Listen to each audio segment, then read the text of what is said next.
In this video, we will build a small FastAPI application from scratch to see how it compares to Django, and then connect it to a React frontend. On this page we see the FastAPI endpoints we will create and also the schemas. And here is the React frontend that connects to our FastAPI backend, where we can add and delete comments and also go to the comment detail page. Alright, let's get started.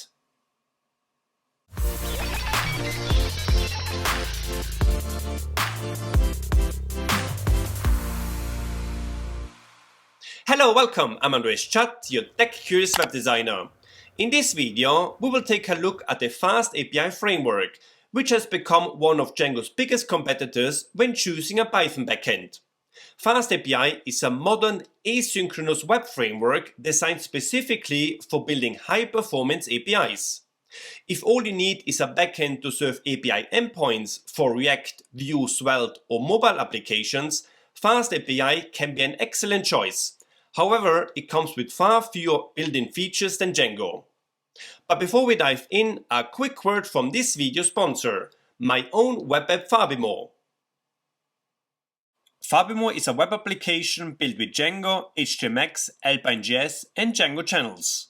It lets users discover digital art, connect with the community, collect artwork cards to build a deck, and play against others in a real-time card game to climb the leaderboard.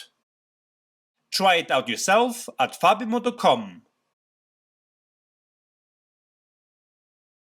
Let's do a quick comparison between FastAPI and Django. FastAPI is a lightweight framework specifically designed for building APIs, but it doesn't include a built-in frontend. However, it can serve HTML if needed. Django, on the other hand, is a full-stack web framework that also includes a templating engine to build web pages. And when you need to build APIs with Django, you have excellent packages like the Django REST framework or Django Ninja, which make it easy to create powerful APIs. FastAPI is asynchronous first, meaning it can handle many requests at the same time. Django is synchronous first, but it has very good asynchronous support as well. FastAPI is built around speed and high performance. Django is the jack of all trades and provides a complete solution for building web applications. FastAPI is minimal, meaning you typically configure many components yourself, such as UVcorn as the ASCII server, SQL Alchemy as the ORM for the database, Alembic for migrations, and JWT or OAuth 2 for authentication. Django, on the other hand, is batteries included and many features are built in, including a run server, ORM, migrations, authentication, and even an admin panel. In summary, if you don't mind configuring everything yourself and only need APIs to connect to a front-end framework like React, Vue or Svelte, FastAPI is a great choice as it is optimized for API performance. If you want a more complete solution with everything included, Django can give you exactly that. And now let's build a simple FastAPI application. Here I am inside my API app folder with the other projects we've covered in the series. I start by creating a FastAPI app folder, then cd into this folder. Then with uv init --bear I create a py_project.tumble file. Then I create a virtual environment, activate it, and install FastAPI, UVcorn we need as the web server, and SQL Alchemy for the database. Then I'm creating now the files we need for this application. We need a main.py file. This file is the entry point of the application, and we add here later some configurations. Then we have a routes.py file to define the routes. A database configuration file where we'll configure SQL Alchemy. A models.py file to define our model classes. and a schemas.py file to define the schemas for our APIs. Alright, let's get started. I'm going to the main.py file, and as first import the FastAPI class and instantiate it. And this is a very simple route using the app object in the decorator. On the root path, returning this message. Let's check it out. I save this file and run UVcorn, pointing to the app instance in the main.py file.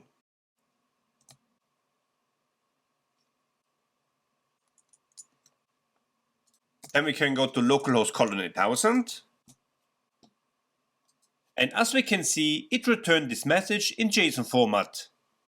And when we add /docs, we can inspect the FastAPI documentation. This is the same interface also Django Ninja uses. And here we have the route for the home view on the root path. As next, I will set up a separate routes file to define the routes. I import the router from the routes file, which I will create in a second. Move this route definition to the routes file, and include the router in the FastAPI application. Next, we set up the routes. Import here the API router, and initialize the router with the prefix API. So all my API routes start with /API. And then I add the root path in here, with the router as the decorator. Okay, save this file, and let's check it out. Now if we go to the home page, we have here now a not found page, so a 404 page. But if you go to /API, we get the message.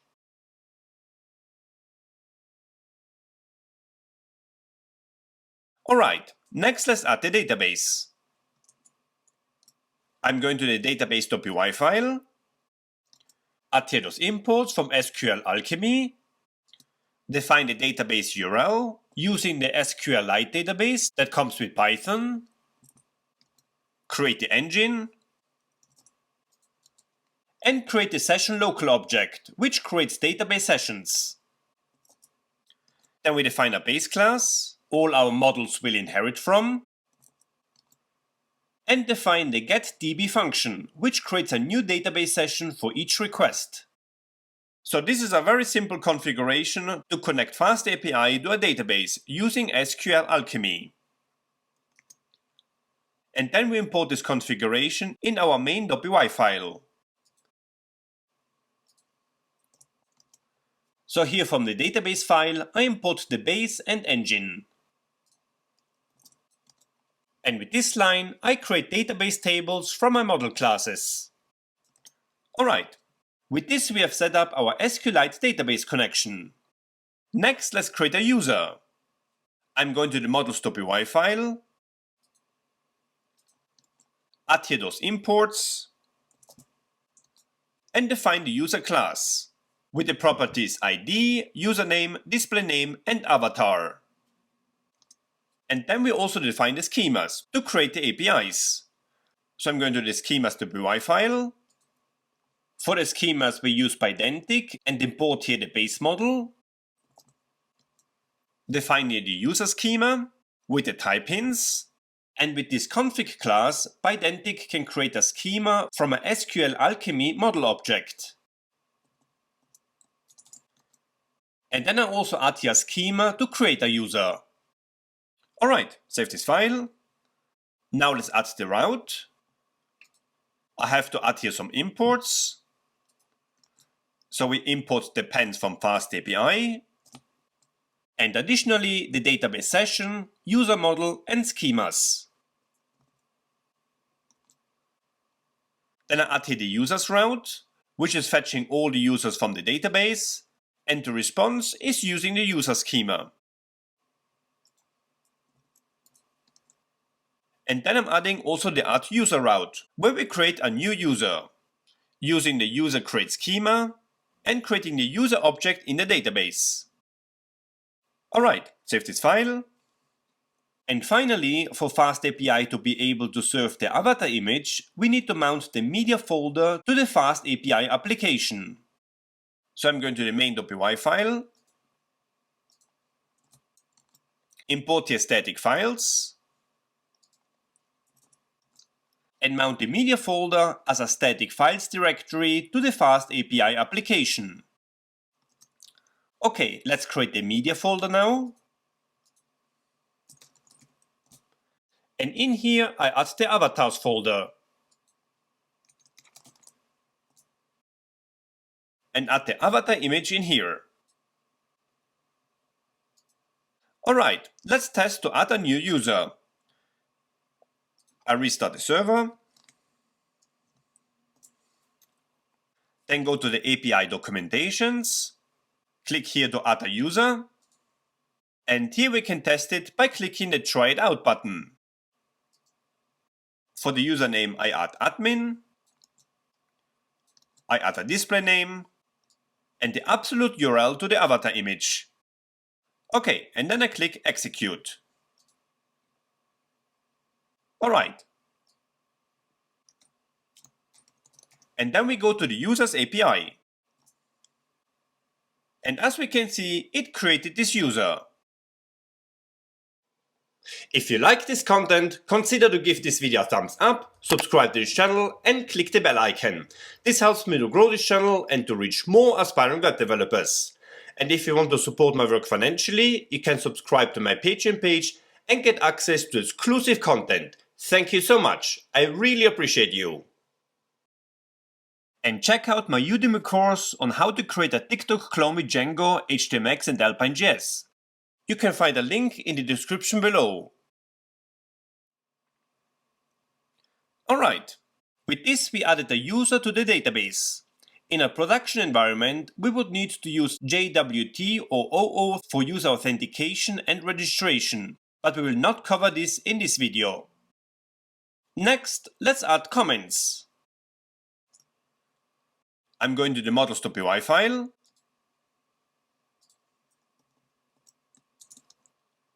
And define here the comment class.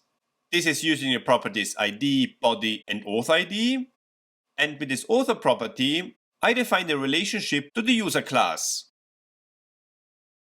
And for this to work, we also need the reverse relationship on the user model.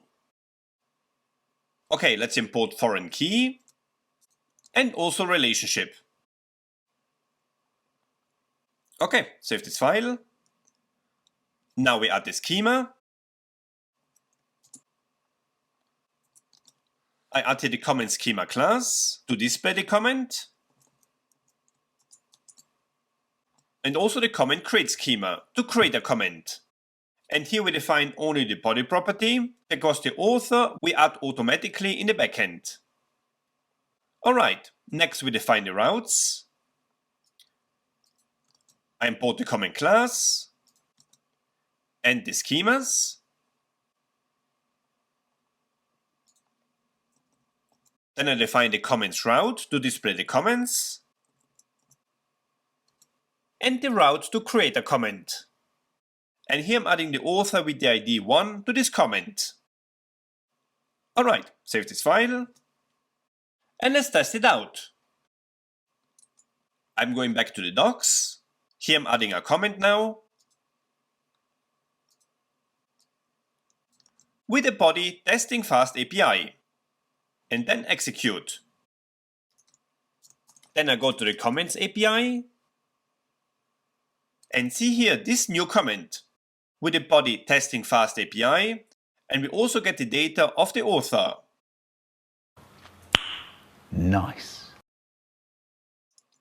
Alright, let's add a few more routes to complete this application.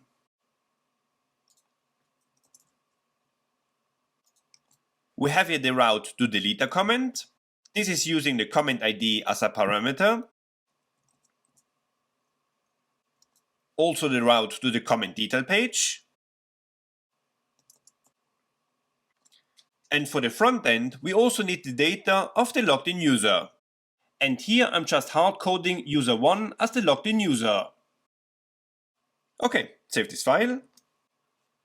And for the frontend to be able to request data from the backend, we need to configure CORS, which stands for Cross-Origin Resource Sharing, and is a security feature that defines which URLs are allowed to access the API. So I'm going to the main.py file, import here the CORS middleware, and add here the middleware, and set allow origins to the URL of the frontend application. With this, we have created now this API endpoints with FastAPI. Let's run our React frontend now and check it out. I open a new terminal, cd into React, and start up the React frontend.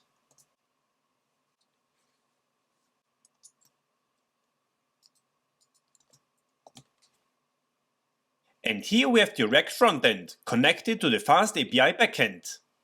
However, the avatar image is not showing up. Let's fix it. And the reason for it is that the name of the folder should be avatars. So add here an S.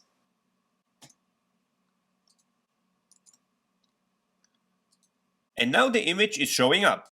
Nice. We can add a new comment, and we can also delete it. And go to the comment detail page. Awesome. Alright, and that's all for this video. Thank you so much for watching. As we have seen, FastAPI makes it very easy to create API endpoints, but it requires more manual setup compared to Django. If you like this content, give this video a thumbs up, subscribe to this channel, and don't forget to click the bell icon, not to miss the next one. I hope to see you there. Until then, happy coding my friends, and bye bye for now.